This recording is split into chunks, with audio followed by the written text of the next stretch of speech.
역대하 33장. 므낫세는 12세에 왕위에 올라 예루살렘에서 55년을 통치하였다. 그는 여호와께서 이스라엘 백성 앞에서 쫓아낸 이방 민족의 더러운 행위를 본받아 여호와께서 보시기에 악을 행하였다. 그는 그의 아버지 히스기야가 헐어버린 산당을 다시 세우고 바알 제단들을 쌓으며 아세라 여신상을 만들고 해와 달과 별들을 숭배하였다. 그리고 그는 여호와께서 영원히 경배를 받으시겠다고 말씀하신 바로 그 성전에 이방 신의 단들을 쌓고 성전의 두 뜰에도 하늘의 별들을 숭배하는 단들을 쌓았으며 흰놈 골짜기에서 자기 아들들을 산채로 불에 태워 이방 신에게 제물로 바쳤다. 그는 또 점을 치고 마술과 요술도 행하며 영매와 점장이를 찾아다니는 등 온갖 악을 행하여 여호와를 몹시 노하게 하였다. 이뿐 아니라 므낫세는 또 자기가 직접 새겨서 만든 우상을 바로 하나님의 성전에 세웠는데 하나님은 이 성전에 대해서 전에 다윗과 그의 아들 솔로몬에게 이렇게 말씀하셨다. 예루살렘의 이 성전은 이스라엘 모든 지파의 땅 중에서 내가 경배를 받을 곳으로 택한 장소이다. 만일 이스라엘 사람이 나의 모든 명령에 순종하고 내 종 모세를 통하여 그들에게 준 모든 법과 규정을 지키면 내가 다시는 그 조상들에게 준 이 땅에서 그들을 떠나게 하지 않을 것이다. 그러나 므낫세는 유다와 이스라엘 백성을 꾀어 여호와께서 이스라엘 백성 앞에서 멸망시킨 이방 민족들보다 그들이 더 많은 악을 행하도록 하였다.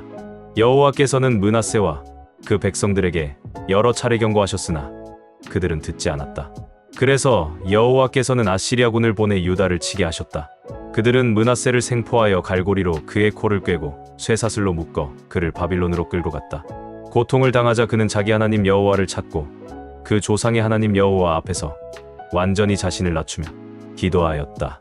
그래서 하나님은 그의 기도를 들으시고 그를 예루살렘에 돌아오게 하여 다시 나라를 다스리게 하셨다. 그제서야 므낫세는 여호와께서 정말 하나님이신 것을 깨닫게 되었다. 그 후에 므낫세는 기드론 골짜기에 있는 기온샘 서쪽에서부터 생선문과 오벨 언덕 일대까지 다윗성의 동쪽 바깥 성을 더 높이 올려 쌓았으며 또 요새화된 유다의 모든 성의 군대의 각 지휘관들을 배치하였다. 그는 또 산당에 있는 이방 신들을 없애고 성전에 둔 그의 우상을 내어버리며 성전 언덕과 예루살렘에 그가 쌓은 단들을 헐어 그 모든 것을 성 밖에 내다버렸다. 그런 다음에 그는 여호와의 단을 다시 쌓고 그 위에 화목제와 감사제를 드리고 모든 유다 백성들에게 이스라엘의 하나님 여호와를 섬기라고 명령하였다. 그러나 백성들은 그들의 하나님 여호와에게만 제사를 드린 것이 아니라 산당에 있는 우상의 제단에도 여전히 제사를 드렸다. 그 밖에 므낫세가 행한 모든 일과 그가 그의 하나님께 기도한 기도 내용과 그리고 이스라엘의 하나님 여호와의 이름으로 예언자들이 그에게 일러준 말들은 이스라엘 왕들의 역사책에 기록되어 있다. 또 그의 기도와 하나님께서 그의 기도에 응답하신 것과 그리고 그가 회개하기 전에 산당을 세우며 아세라 여신상과 우상을 만들어 섬기며 악을 행한 그 모든 죄와 허물에 대한 솔직한 이야기가 예언자들의 역사책에 잘 기록되어 있다. 므낫세는 죽어 그의 궁전에 장사되었고 그의 아들 아몬이 왕위를 계승하였다. 아몬은 22세에 왕위에 올라 예루살렘에서 2년을 통치하였다. 그는 자기 아버지 므낫세처럼 여호와께서 보시기에 악을 행하고 자기 아버지가 만든 모든 우상에게 제사하며 섬겼다. 그러나 그는 자기 아버지처럼 여호와 앞에서 자신을 낮추지 않고 더욱더 많은 죄를 범하였다. 그러자 아몬의 신하들이 반역을 일으켜 그를 궁전에서 살해하였다. 유다 백성들은 아몬 왕을 살해한 사람들을 다 죽이고 그의 아들 요시야를 왕으로 세웠다. 요한계시록 19장. 그 후에 나는 하늘에서 많은 군중이 크게 외치는 소리를 들었습니다. 할렐루야! 구원과 영광과 능력은 우리 하나님의 것이다. 그분의 심판은 참되고 공정하시다. 하나님은 음란으로 온 세상을 더럽힌 큰 창녀를 심판하셔서 자기 종들을 죽인 원수를 갚아주셨다. 그들은 또 할렐루야! 그 창녀가 받는 심판의 연기가 끝없이 계속 올라가는구나 하고 외쳤습니다. 그러자 24명의 장로와 내 생물이 엎드려 보좌에 앉으신 하나님께 경배하며 아멘, 할렐루야 하고 말하였습니다. 그때 보좌에서 하나님의 종들아, 그분을 두려워하는 모든 사람들아, 우리 하나님을 찬양하여라 하는 소리가 들려왔습니다. 또 나는 많은 군중이 떠드는 소리와 큰 폭포 소리 그리고 천둥 소리와 같은 음성으로 이렇게 외치는 소리를 들었습니다. 할렐루야! 전능하신 우리 주 하나님이 다스리신다.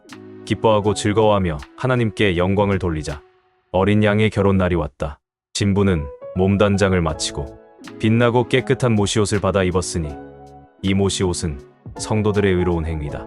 또 그 천사는 나에게 어린 양의 결혼 잔치에 초대받는 사람은 행복하다 고 기록하여라. 이것은 하나님의 참된 말씀이다 라고 하였습니다. 내가 그 천사의 발 앞에 엎드려 경배하려고 하자 그는 이렇게 말했습니다. 그렇게 하지 말아라. 나도 너와 예수님을 증거하는 내 형제들과 마찬가지로 하나님의 종에 불과하다. 예수님을 증거하는 것은 다 예언의 영을 받아서 하는 것뿐이니 너는 하나님에게만 경배하여라. 나는 또 하늘이 열리고 거기 흰 말이 있는 것을 보았습니다. 그 말 위에는 신실과 진실이라고 부르는 분이 앉아서 정의로 심판하며 싸우고 있었습니다. 그분의 눈은 불꽃 같고 머리에는 많은 왕관을 썼으며 자기 외에는 아무도 알 수 없는 이름이 몸에 쓰여 있었습니다. 그분은 피 묻은 옷을 입었으며 그분의 이름은 하나님의 말씀이었습니다. 그리고 희고 깨끗한 모시 옷을 입은 하늘의 군대가 흰 말을 타고 그분을 따르고 있었으며 그분의 입에서는 모든 나라를 칠 날카로운 칼이 나오고 있었습니다. 그분은 쇠막대기로 모든 나라를 다스릴 것이며 전능하신 하나님의 맹렬한 진노의 포도주틀을 밟을 것입니다. 또 그분의 옷과 널쩍 다리에는 왕들의 왕, 주들의 주라는 이름이 쓰여 있었습니다. 나는 또 해안에 한 천사가 서 있는 것을 보았습니다. 그 천사는 하늘을 날고 있는 모든 새들에게 큰 소리로 외쳤습니다.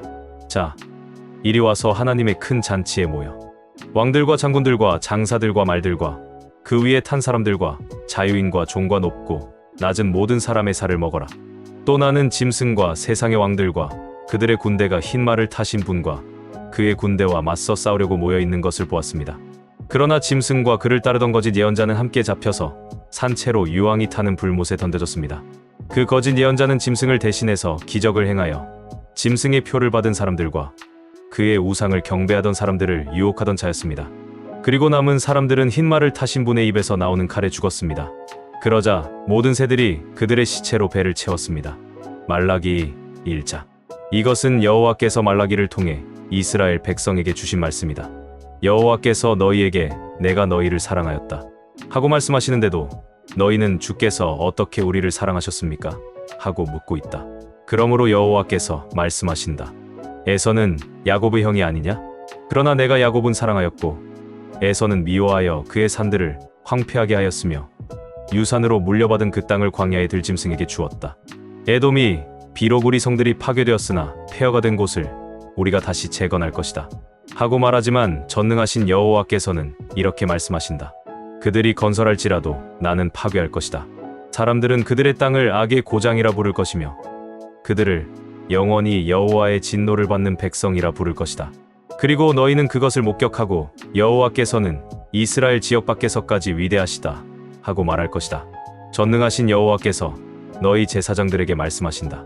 아들은 자기 아버지를 공경하고 종은 자기 주인을 공경하는 법이다. 내가 너희 아버지라면 어째서 너희는 나를 공경하지 않느냐? 내가 너희 주인이라면 어째서 너희는 나를 존경하지 않느냐? 너희는 나를 멸시하고서도 오히려 우리가 어떻게 주의 이름을 멸시하였습니까? 하고 말한다. 너희는 내 상을 경멸하여 더러운 음식을 내 제단이 바치고도 우리가 어떻게 주를 더럽혔습니까? 하고 말한다. 너희가 눈멀고 병들고 저는 짐승을 나에게 제물로 바치는 것이 악하지 않느냐? 너희는 그것을 너희 총독에게 바쳐보아라. 그가 너희를 좋아하며 너희를 기꺼이 받아들이겠느냐? 전능한 나 여호와가 말한다. 너희는 나에게 은혜를 구하며 우리를 불쌍히 여기소서 하고 말해보아라. 너희가 그런 예물을 바친다고 해서 내가 너희를 기쁘게 받아들이겠느냐? 너희가 내단에 쓸데없이 불을 놓지 않도록 너희 중 하나가 성전 문을 닫았으면 좋겠다. 나는 너희를 좋아하지 않는다. 그러므로 너희가 드리는 것을 받지도 않을 것이다. 해 뜨는 곳에서부터 해 지는 곳까지 이방 민족들이 내 이름을 크게 찬양할 것이며 세계 각처에서 내 이름을 위해 분향하고 깨끗한 예물을 나에게 드릴 것이다. 이것은 내 이름이 이방 민족 가운데서 크게 높임을 받을 것이기 때문이다. 그러나 너희는 여호와의 상이 더러워졌고 그 위에 있는 음식은 경멸할 수 있다. 고 말함으로써 내 이름을 더럽히고 있다. 너희는 또 이 일이 얼마나 번거로운 일인가 하며 코웃음을 치고 있다. 너희가 훔친 것과 저는 것과 병든 것을 가져왔으니 내가 그것을 받겠느냐? 나에게 바치겠다고 약속한 좋은 짐승을 가지고 있으면서도 나를 속이고 쓸모없는 것을 바치는 자는 저주를 받을 것이다. 나는 위대한 왕이다. 모든 민족이 내 이름을 두려워하고 있다. 요한복음 18장. 예수님은 기도를 마치시고 제자들과 함께 기드론 골짜기를 건너 맞은편에 있는 동산으로 들어가셨다. 거기는 예수님이 제자들과 가끔 모이던 곳이어서 그분을 팔아넘기려는 유다도 알고 있었다. 유다가 한때의 로마 군인들과 그리고 대제사장들과 바리새파 사람들이 보낸 성전 경비병들을 데리고 그곳에 왔는데 그들은 등과 횃불과 무기를 가지고 있었다. 예수님은 자기가 당할 모든 일을 아시고 앞으로 나오시며 너희가 누구를 찾느냐 하고 물으셨다. 그들이 나사렛 예수를 찾고 있소 하고 대답하자 예수님은 내가 바로 그 사람이다 하고 말씀하셨다. 그때 예수님을 팔아넘기려는 유다도 그들과 함께 서 있었다. 그들은 내가 바로 그 사람이다 라고 하신 예수님의 말씀에 놀라 뒷걸음을 치다가 땅바닥에 넘어졌다. 예수님이 다시 그들에게 너희가 누구를 찾느냐 하고 물으시자 그들은 나사렛 예수여 하고 대답하였다. 그래서 예수님이 그들에게 말씀하셨다. 나는 너희에게 내가 바로 그 사람이라고 말하였다. 너희가 나를 찾는다면 이 사람들은 가게 하라. 예수님이 이렇게 말씀하신 것은 아버지께서 내게 주신 사람은 내가 하나도 잃지 않았습니다 라는 말씀이 이루어지도록 하기 위해서였다. 이때 시몬 베드로가 칼을 뽑아 대제사장의 종 말고의 오른쪽 귀를 쳐서 잘라버렸다. 그러자 예수님이 베드로에게 내 칼을 도로 칼집에 꽂아라. 아버지께서 내게 주신 고난의 잔을 내가 마시지 않겠느냐 하고 말씀하셨다. 그래서 로마 군인들과 그들의 지휘관과 유대인의 성전 경비병들이 예수님을 잡아 묶어서 먼저 안나스에게 끌고 갔다. 안나스는 그 해의 대제사장인 가야바의 장인이었으며 가야바는 유대인들에게 한 사람이 죽어온 백성을 살리는 것이 더 유익하다고 조언해준 사람이었다. 시몬 베드로와 다른 제자 하나가 예수님을 뒤따랐다. 그 제자는 대제사장과 잘 아는 사이였음으로 예수님과 함께 그 집 안뜰까지 들어갔으나 베드로는 혼자 대문 밖에 서 있었다. 대제사장과 잘 아는 그 제자는 다시 나와 문지기 여자에게 말하여 베드로를 데리고 들어갔다. 이 문지기 여종이 베드로에게 당신도 이 사람의 제자가 아니오? 하고 묻자 나는 아니오 하고 베드로가 대답하였다. 날이 추워 종들과 경비병들이 불을 피우고 둘러서서 쬐고 있었다. 그래서 베드로도 그들과 함께 서서 불을 쬐었다. 대제사장이 예수님께 제자들과 그의 가르침에 대해 묻자 예수님은 이렇게 대답하셨다. 나는 터놓고 세상에 말하였다. 내가 언제나 유대인들이 다 모이는 회당과 성전에서 가르치고 비밀리에 말한 것은 아무것도 없는데 어째서 나에게 묻느냐? 내가 무슨 말을 했는지 들은 사람들에게 물어보아라. 그들은 내가 한 말을 알고 있다. 그러자 곁에 섰던 한 경비병이 예수님의 뺨을 치며 대제사장에게 대답하는 태도가 그게 뭐냐? 하였다. 예수님은 그에게 내가 말을 잘못했다면 잘못한 증거를 대라. 그렇지 않고 내가 바른 말을 했다면 어째서 내가 나를 치느냐? 하고 말씀하셨다. 안나스는 예수님을 묶은 그대로 대제사장 가야바에게 보냈다. 시몬 베드로가 서서 불을 쬐고 있는데 사람들이 그에게 당신도 저 사람의 제자가 아니오? 하고 물었다. 그래서 베드로는 나는 아니오 하고 딱 잡아떼었다. 이때 베드로에게 귀를 잘린 종의 친척되는 대제사장의 다른 종이 당신이 그 사람과 함께 동산에 있는 것을 내가 보았는데도 아니라고 우길 셈이오 하였다. 베드로가 다시 모르는 일이라고 시치미를 떼자 곧 달기 울었다. 이른 아침 유대인 지도자들은 가야바의 집에서 예수님을 끌고 총독의 관저로 갔다. 그러나 그들은 더럽혀지지 않고 유월절 음식을 먹으려고 총독의 관저 안으로 들어가지 않았다. 그래서 빌라도가 밖으로 나와 그들에게 무슨 일로 이 사람을 고소하시오? 하고 물었다. 그러자 그들은 이 사람이 악한 일을 하지 않았다면 우리가 당신에게 넘기지 않았을 것입니다. 하고 대답하였다. 그때 빌라도가 그를 데리고 가서 당신들의 법대로 재판하시오. 하자 유대인들이 우리에게는 사람을 죽이는 권한이 없습니다. 하고 대답하였다. 일이 이렇게 될 것은 예수님이 자기가 당하실 죽음에 대해서 이야기하신 그 말씀이 이루어지기 위해서였다. 그래서 빌라도는 다시 관저로 들어가서 예수님을 불러 물었다. 내가 유대인의 왕이냐? 그것이 내 생각이냐? 아니면 다른 사람들이 나에 대해서 너에게 한 말이냐? 너는 내가 유대인이라고 생각하느냐?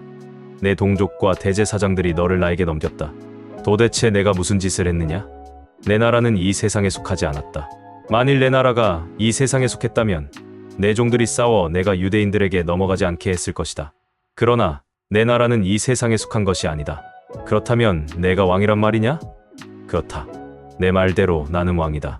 사실 나는 진리를 증거하려고 났으며 이것을 위해 세상에 왔다.